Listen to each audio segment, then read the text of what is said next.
According to some of the latest mock drafts, the Chicago Bears draft haul for the first overall pick might not be as big as we once thought if they trade that pick. What's the reason behind it? What does that mean for the Bears moving forward? And how can they get the value up even higher on this pick? Let's talk about all that and more in today's episode of the Windy City Breeze. Let's go.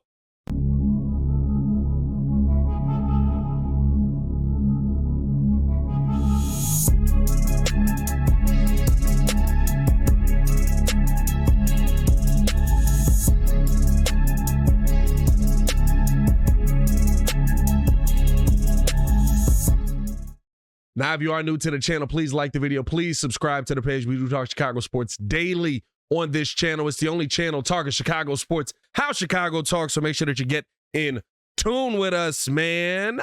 So per a couple of different mock drafts, right? But really ESPN's mock draft from Matt Milano. Hold on. Let me get my Matt Miller. Why'd I go Matt Milano? He plays for the Bills, doesn't he? Per Matt Miller. The Chicago Bears might not have the draft compensation coming back in return that we once thought, right? Feeling like the Chicago Bears could trade back to the number 4 spot, but really just netting them another second round pick, which would be a good pick to get, replacing the one they traded for Chase Claypool. And it would net them a third round pick and possibly a 4th rounder in next year's draft, right? Okay. So what has happened to the value of the first overall pick? And I think there's a couple of factors that play into this, right? A lot of us still just feel like the Houston Texans are just going to take a quarterback at number 2.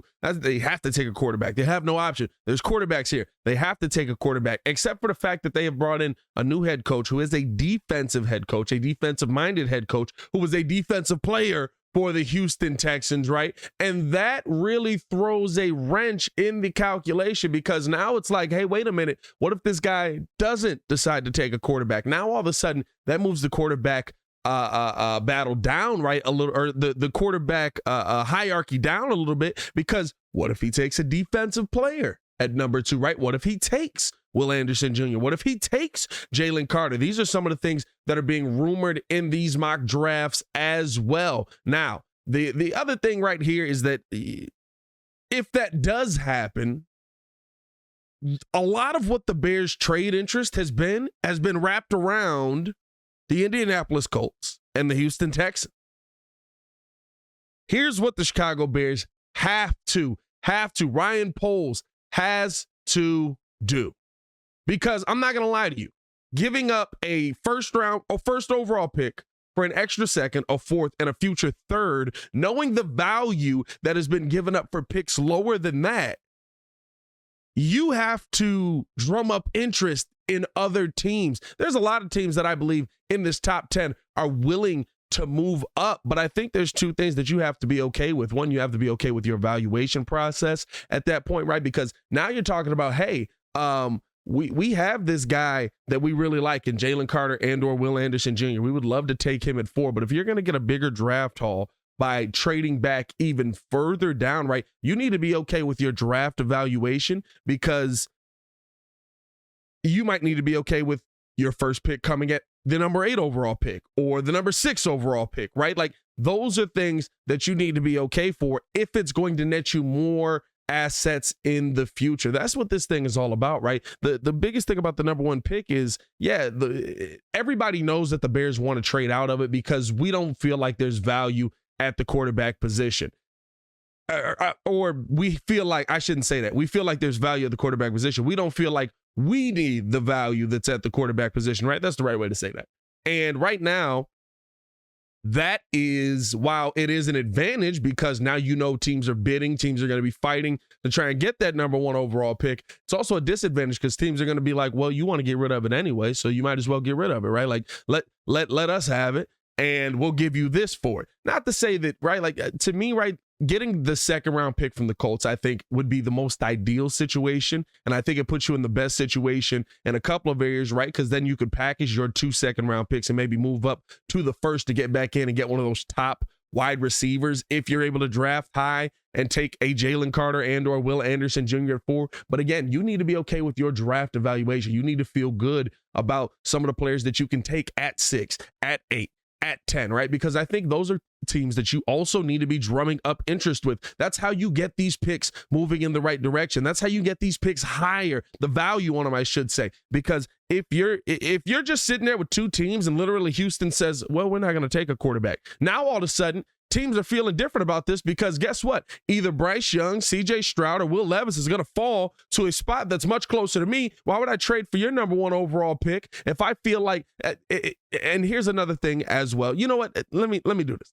Let me know how you guys feel in the comments below. What do you think the Chicago Bears should be doing? Because there's another topic that I'm going to go down here, and I want to break this down a little bit more in depth. Let me know how you guys feel, man. I'll be down there in the comments talking with you as well. What do you think the Chicago Bears should do? Do you think that the value on this pick is dropping, or do you think that this is much to do about nothing? The Bears will still be fine. It's not a big deal. Here's something that's interesting though. When you're talking about building interest and the value of this pick right here. The one thing that is most interesting to me is there is no consistent value on the quarterback position, right? Like there's no consistent Bryce Young's number 1, CJ Stroud's number 2, Will Levis is number 3. Will Levis is number 1, CJ Stroud is number 2, Bryce Young is number 3. CJ Stroud, there's no consistency to any of that, which means that they kind of have these guys all valued around the same area, at least really, really close. Now, does that mean at the end of the day, the value is going to play out that way? Not at all, right? Like Will Levis could be the best quarterback. CJ Stroud could be the best quarterback. Bryce Young could be the best quarterback. Whatever it works out to be, right? And 2 other teams are left feeling bad, right? This is us with Mitch. But the thing is, right, like the value there was different. To us, Mitch was such a shock because Deshaun Watson's value was so incredibly high. And then Patrick Mahomes basically was a shock to a lot of people, except the Kansas City Chiefs. So for me, right, like I look at where this quarterback value is and how close it is. And I think that is another thing that could draw away from a lot of the Chicago Bears value when it comes to trading that pick, right? And not to say they're not still going to be able to get assets from it, but hey, if I feel like CJ Stroud is going to come my way, but I'm also okay with getting Will Levis, okay, right? Like, oh, CJ Stroud got taken. Dang it, draft Will Levis.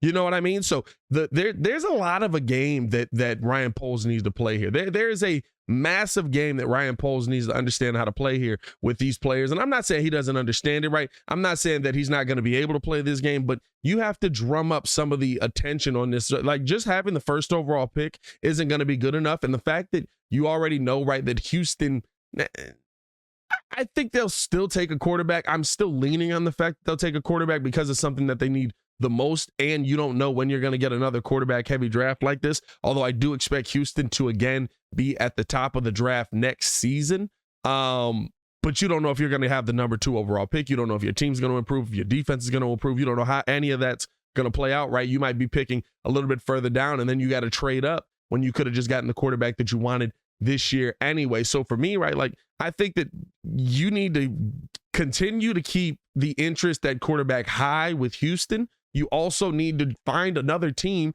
that you can bring into the fold. And listen, somebody in this Bears organization got to start hyping up some of these quarterbacks, bro, because at the end of the day, right, like it seems like a lot of teams are okay, right? Like the Colts' favorite guy for a while was Will Levis. They were trading up to go get Will Levis. They were trading up to the number 1 pick to go get Will Levis. This has been reported by McShay, had been reported by I believe Mel Kiper at first in the mock draft, right? And now Mel Kiper has the Bears just selecting the first overall pick, taking Jalen Carter, not trading back in this scenario because they believe in Jalen Carter that much, which, okay, listen, if Jalen Carter turns into Aaron Donald 2.0, I'm all for it. Let's do it. I'm going to be a little confused at the moment, but he better be Aaron Donald 2.0, day 1, play 1, step on that field, boom, make some impact. You know what I'm saying? I ain't saying he's got to be one of the best the day 1, but you know, make some impact immediately as soon as you hit this field, right? But all of a sudden, right, like now it's CJ Stroud is going to the Colts. I've seen mock drafts that have Bryce Young ending up on the Colts, and the Colts don't move, and Bryce Young just falls to him, right? Like, so I think that that's the other thing. Like, you have to You have to start getting the interest in these guys up and do the same thing that they did to Ryan Pace, right? Like, John Lynch just went, hey, I got somebody on the phone, and they say they're about to trade Mitch, and I'm about to give them the pick. And Ryan Pace was just like, I'll send you the world if you give us that pick for Mitch Trubisky, because I believe in him that much. He was wrong. That's the past. It is what it is. But that's the game you have to play. And I feel like the Chicago Bears have to do that more so than anything else. And again, right, like I said, you have to be okay with your draft process. Maybe you don't end up with Jalen Carter. Maybe you don't end up with Will Anderson. Okay, who's after that? Who are some of those guys that come in after that? That is the question that is most important to the Chicago Bears moving forward. Who are the guys after that? Right? That to me is the most important part of this whole thing. Because if you're okay with taking a guy at 6 that you feel good about offensively or defensively, if you're okay taking a guy at 8 that you feel good about offensively or defensively, if you feel like, hey, we found this guy, he's also going to be really good. He's also going to be worth where we draft him at. He's also going to be a game-changing player, because those are still game-changing player pieces, but it gets you more draft capital back. That is the pick that you need to be trading for. That is the pick the team that you need to be talking to when it comes to trade, because at the end of the day, that's going to be the most important thing for the Chicago Bears moving forward, getting the most assets back. That's all this is about. That's all this entire draft process is about, is getting the most assets back at this point, because we know that they don't want to trade for the number one, or they don't want to use the number 1 overall pick, right? They don't. And unless you feel the capital is not worth the player there, we already know, right, that, okay, is Jalen Carter going to be more worth another 2 and a 3 and a future 3 and a 4th round pick this year, right? Like, is he worth more than that? If he is, pick him number 1 overall. But I don't know if that's that player. I still got to do a lot of my draft breakdown. I've watched a little bit of tape on him. I haven't gone in depth into the tape. We'll be going hard on that after the Super Bowl, breaking down these guys, looking at some of their plays. I want to have some professionals in here that have played the game as well get in here and break this tape down. I'm hoping to get I'm going to reach out to John Yurko from Carmen and Yurko, see if we can get him on the show to break down some of the tape. I want to reach out to a couple of different players around the league just to get them in here to look at some of these guys, offensive and defensive, right? And hopefully, right, like we'll be able to look at these guys at the end of the day and be like, hey, that's a really nice player. That is a really nice asset that the Chicago Bears have there. But hey, I appreciate you guys for tuning in and rocking with us. Let me know in the comments below. I'll be down there talking with you as well. What do you think the Chicago Bears have to do to drum up some interest? Do you feel like, right, the value of the quarterback is really hurting their chances at making a real play on some of these guys? I'll be down there talking with you as well. As always, man, it's your boy, Pat the Designer, back at it again to continue watching our Chicago Bears content. Click the links on the screen or check the links in the description below. Y'all stay safe out there, Chicago. Peace.